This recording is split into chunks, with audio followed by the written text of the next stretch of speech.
From Hollywood, it's time now for... Johnny Dollar. I have a call for you from Hartford, Connecticut. One moment, please. Oh, thank you, operator. Go ahead, please. Hello? Johnny? Yeah, that's right. Bill Ferguson at Continental Insurance and Trust.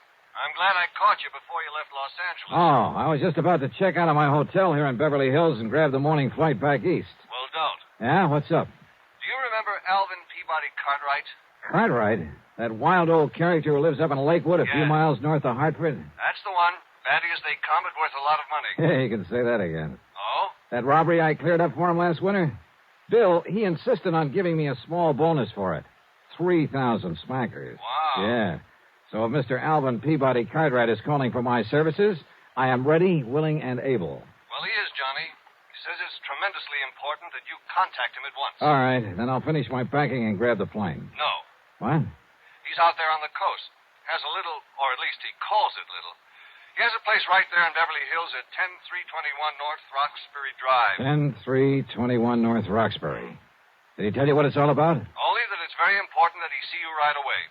When you consider how many attempts have been made on his life over the years. Yeah, I know. And, Johnny. Yeah? Don't forget that Cartwright is a pretty important client of ours. If anything should happen to him... I see what you mean. Okay, Bill, I'll be in touch.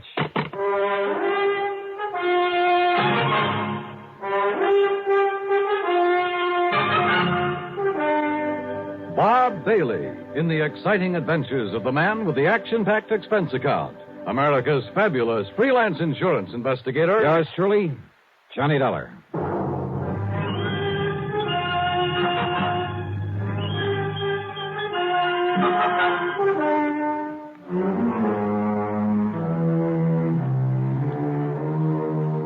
Expense account submitted by Special Investigator Johnny Dollar to the Continental Insurance and Trust Company Home Office, Hartford, Connecticut. Following is an account of expenses incurred during my investigation of the life at stake matter.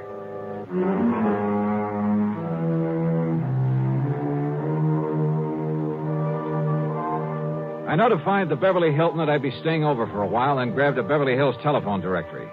Expense account item 1, a call to Crestview 32121.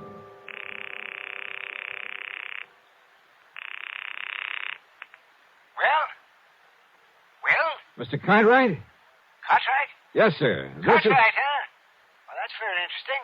I beg your pardon? What's the matter? Don't you hear good? I said that's very interesting. You see, my name is Cartwright, too. No, you misunderstood. So, what can I do for you, Mr. Cartwright? Listen, would you? This is Johnny Dollar. Dollar? Oh, now, what's the idea of trying to confuse me that way? I'm Cartwright. You remember? Yes, sir. And, Johnny? Yeah? How did you do it? Do what? Get out here so fast. I only put in that call to Hartford about an hour ago, and here you are. I mean, how did you manage it? Oh, well, you see, Mr. I know these new jet flights are pretty fast, but... Now, Johnny, you haven't been fooling around with some of those rocket ships, have you? No. I'm afraid not. I just happened to be here already, you see. I was working on a case up at Morro Bay. Oh, and did you solve it? Yeah, it came out all right. Well, congratulations. Johnny, you are a wonder. And I think you deserve some kind of a reward for it. So, maybe I'll think of something. Oh, well, thanks, but that won't be necessary. Whatever you say. I know that I'm deeply indebted to you for the things you've done for me, so, Johnny... Well, don't worry about it. Whatever you say. Well, nice to talk to you.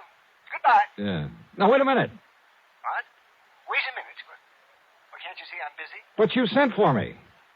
I did. Yeah. You called Hartford, said you wanted to see me right away. Oh, of course I did. What's the matter with you, anyway? Of course I want to see you. Jonathan Peebles, too. Right away. Who is Jonathan Peebles? He's an old friend of mine. He lives out here. I telephoned him to come a-running, too. Oh, well, what's it all about, Mr. Cartwright? Well, just you get yourself on over here to my house, and I'll tell you. And don't you waste any time. You just hurry. Pretty important, huh? Important? It's vital. Well, is somebody threatening you, something like that? I said it's important, Johnny. And I mean important. Okay, Mr. Cartwright. I'll be right over. Hurry, Johnny. Please. Yes, sir.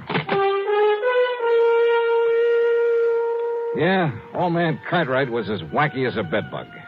But what Bill Ferguson had told me was true. A lot of people had tried over the years to get to him, get to his money.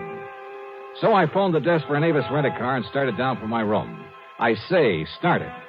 The youngster who came barreling down the hallway, chasing a hula hoop, was probably a very nice kid, a great joy to his parents. May even grow up to be president of the United States. But as I started out the door, that hoop caught me between the knees and down my way. Oh. Daddy! Mommy! I killed him! I came to a couple of hours later on a table at the dispensary, I guess you'd call it, there at the hotel. I was conscious of a good-looking blonde in starched white uniform standing beside me, holding a wad of cotton a few inches from my face. That's better now. That's better. How is it? Now, once more, take a good, deep breath. Inhale, Mr. Dollar. Yeah. Oh. What? Just smelling salts. You had quite a bang on the head. Yeah. You should see what you did to that metal door panel. When the child's parents said that if there's anything they can do, they... No. Nurse, where's my coat? Oh, here. But you ought to rest a while. No, sorry. I gotta get out of here. And thanks. I dashed out to where my rental car was waiting for me and drove to the address on North Roxbury Drive in a wealthy section of Beverly Hills. A beat-up touring car that must have dated back to the early 30s was parked in the driveway. The front door of the house stood wide open. Mr. Cartwright. Mr. Cartwright. Oh, hello. Is that you? He isn't here. What? Are you Mr. Dollar? Are you Mr. Dollar? Yeah, that's right. I'm Jonathan Peebles, Alvin's friend, and... Oh, Mr. Dollar. Yeah. What's the matter? He's gone. Something's happened to him, and... Oh, Mr. Dollar. Well, yeah? Well, from what I saw, from what I've found around here... Oh, Mr. Dollar, he's been murdered. He what? I'm sure of it. He's been murdered.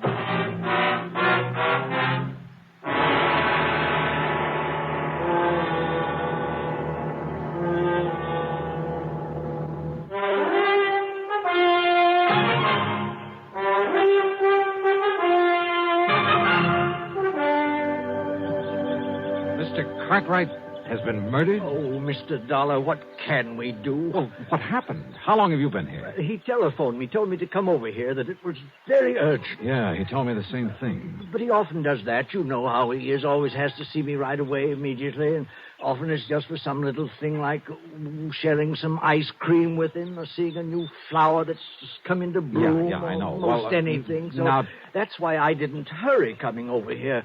And anyhow, Betsy doesn't like to be pushed. Who is Betsy? Well, that's my nice old car that's parked out front. Didn't you see it? Oh, yeah, sure. I named it Betsy after an old white horse I used to have when I first came to California. I see. A wonderful horse.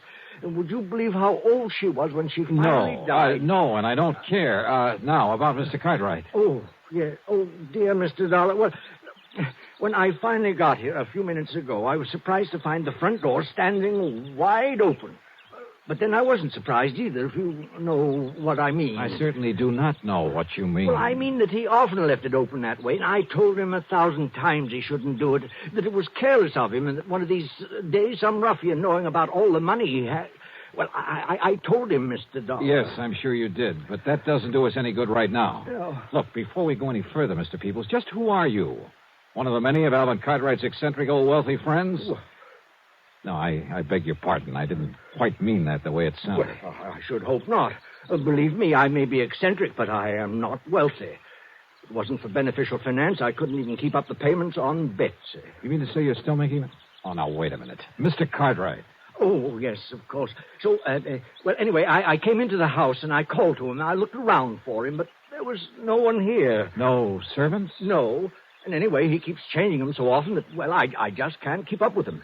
So I looked all through the house. Any sign of a struggle, anything like that? No. Then I looked out the window, and I saw them. Who's them? 2 men walking out the driveway from back where the garage is. What did they look like? They were awfully rough-looking, but they were well-dressed, so I thought perhaps they were a couple of Alvin's new servants I hadn't met, but... Oh, if I'd only thought about that tool robe they were carrying, and the way it was dripping. Oh, wait a minute. What's a tool robe? Oh, it's like a big, heavy suitcase, like a small wardrobe trunk, only it's more like a suitcase. Oh. It was heavy. They could hardly carry it. And, oh, Mr. Dollar. Wait a minute. Listen. You said it was dripping. Oh, yes. Oh, all over the drive. Come on. I think we better take a look. And close that front door. Oh, yes. Come on.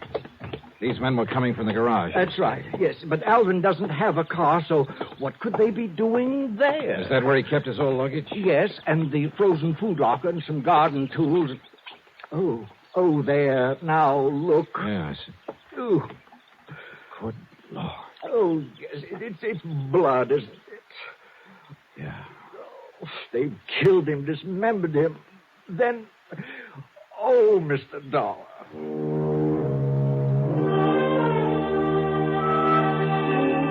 I made a hasty inspection of the garage. Nothing. I found no sign of a struggle anywhere in the house. I tried to get a description of the men he'd seen from Jonathan Peoples, but I'm afraid he wasn't much help. And yet, with that funny mind of his... Oh, dear Mr. Dollar, I'm afraid I'm so distraught that I just can't remember it all. All right. Poor Alvin. Now, look, they must have had a car, Mr. Peoples. Did you notice a car out front? Car? Why, yes, I did. All right. Can you describe it to me? Yes, it was a touring car in 1931. Oh, no, that's my car, I'm thinking. Oh, great. But there was another at the end of the driveway. And, Mr. Dollar, I've seen that car before. What kind? Well, it was a four-door sedan. It was a big car. Yeah? It was silvery on the sides and a cream color on top, like vanilla ice cream. You know the make? And the license number was CFU160. Good. You're sure of that? Oh, I never forget things like that. And you say you've seen it before? Many times. Where? At the dock. Where? At the Malibu dock. That's where he keeps the Alpi car. Where? Who keeps the what? Where Alvin keeps the Alpi car, his yacht. Alpi car. Alvin P. Cox, Okay. right? It's a pretty slim lead, but come on. And it was a slim one, believe me. But I couldn't see calling in the police until I had something more definite to give them. Well, here, we can take Betsy, Mr. Dollar. Are you kidding? We'll make better time in mine. Oh, yes, of course. Oh, We cut out through Westwood, then Santa Monica, then hit the coast highway and headed north. Finally, we pulled up at the entrance of the Malibu dock. Look, that's the car I told you about, parked there at the side. Yeah, and it looks like coming here may pay off for us. But the boat, the Alpi car, it isn't at the mooring. Whitey. Oh, Whitey. Oh, hi, Mr. Peebles. Yes. Have you seen Mr. Cartwright this morning, Whitey? Yeah, I didn't notice. His boat went out, so... How long ago? Oh, I'd say 10, 15 minutes. Yeah? Yeah. See it out there, going up towards Point Doom? Yeah, I see it. Yeah, but those two men... What? Yeah, they had the shore boat take them out to the Alpi car. Yeah? Well, I ought to sue them. What do you mean? That little trunk that they was carrying. You see what I'm mopping up? The messy trail it left all over the pier for me to clean up. Blood. Yes, sir, I ought to sue them.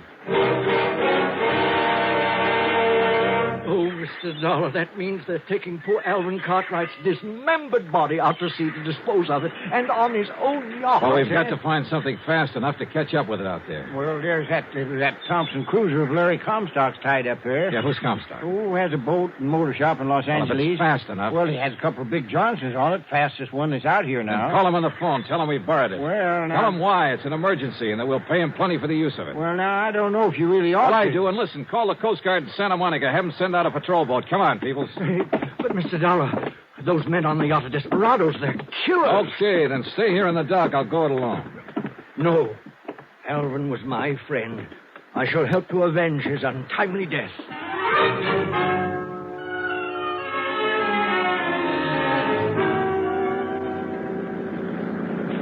Maybe I should have left him behind. Of course, I had a gun with me. But that wouldn't keep him from stopping a bullet if the men aboard the Alpha car decided to shoot it out.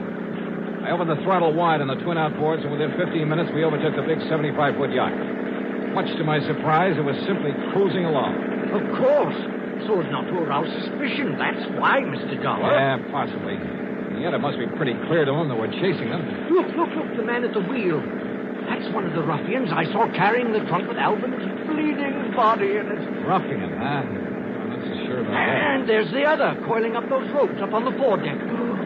Killers. Now, look, you better stay down low, Mr. Peoples. They're stopping the boat. If there's going to be any shooting... Look, there's Alvin. What? Yes, Alvin. He just came up on deck. Oh, you're right. Can't you see, Mr. Dollar? They've put him together again. Yes, those killers. Alvin! Alvin! We are here! We've come to your rescue! Jonathan! Jonathan, what a surprise! And Johnny Dollar. Now, what are you doing out here? Are you kidding? What? Oh, of course. I remember now. I wanted to take you out for a nice long ride in my lovely yacht. Huh? Of course. That's why I called you. Johnny, I think you deserve something nice like this for all the good work you've done. And since you've done so many fine things for me over the years, I decided I should take you on a nice long cruise. And you could relax and eat and sleep and fish and... yeah. And that's why you called the insurance company to get in touch with me? That's right. Now, wasn't that a great idea? Well, I'll be it. And I invited Jonathan along, too. But an awfully funny thing happened, Johnny. No. Yes, sir, Johnny. The minute we left the dock, I just knew there was something else that I'd forgotten. And you know what it was? Don't tell me. Of course I will. I'd forgotten to wait for you and Jonathan. Oh, now, isn't that the funniest thing? Yeah, Mr. Cartwright, it sure is. Now, just a minute, Alvin. Yes, Jonathan. What about those two men, those terrible killers? What did you say? Right there beside you. They killed you. They murdered you. And they... oh, what am I saying? Oh, wait a minute. Yeah, you think it over, Mr. Peoples. Mr. Cartwright. Yes, Johnny. You said something else you'd forgotten. That's right. You and Jonathan. I forgot to wait for you at the house, and then when we started off, wasn't it silly of me? I forgot all about you. What was the other thing? The other thing? Yeah. Oh, yes, of course. Oh, the other thing that I'd forgotten was the trunk full of nice, thick, juicy tenderloin steaks that I'd set aside in the garage for this trip. Trunk full? Well, it was not a real trunk, just a little two-rope that I had out in the garage. But I remembered that the minute we came on board. And so I had to send Gerald and Harold back to the house in their car to get it. Gerald and Harold? Oh, they're my new butler and cook. Oh, they are the nicest boys. Oh, Gerald and Harold, come over here to the rail so my friends... No, wait, Alvin, wait. Yes, Johnny. You mean to say those men standing there beside you? Now, why don't you and Johnny come aboard, and I'll introduce them to you. Oh, wait, just a minute. Then all that blood... What, Johnny? All that blood that was dripping out of that trunk? Oh, yeah. Oh, wasn't that awful? And it was all my fault because I let the steaks fall out too much. Oh, no. All over the place. I never saw so much no. blood. But now, come aboard, and we'll take the nice trip that I planned for you. Come on now.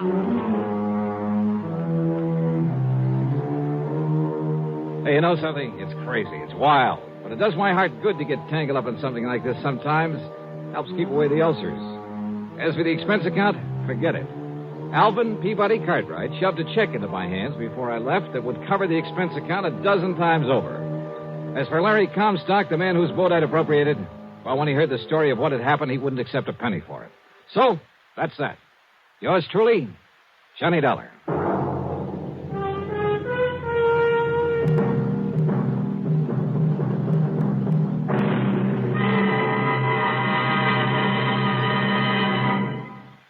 Here is our star to tell you about next week's story. Instead of telling you about next week's yarn, congratulations to station WDBJ in Roanoke, Virginia. 35 years on the air. Pretty good, huh? Yours truly, Johnny Dollar.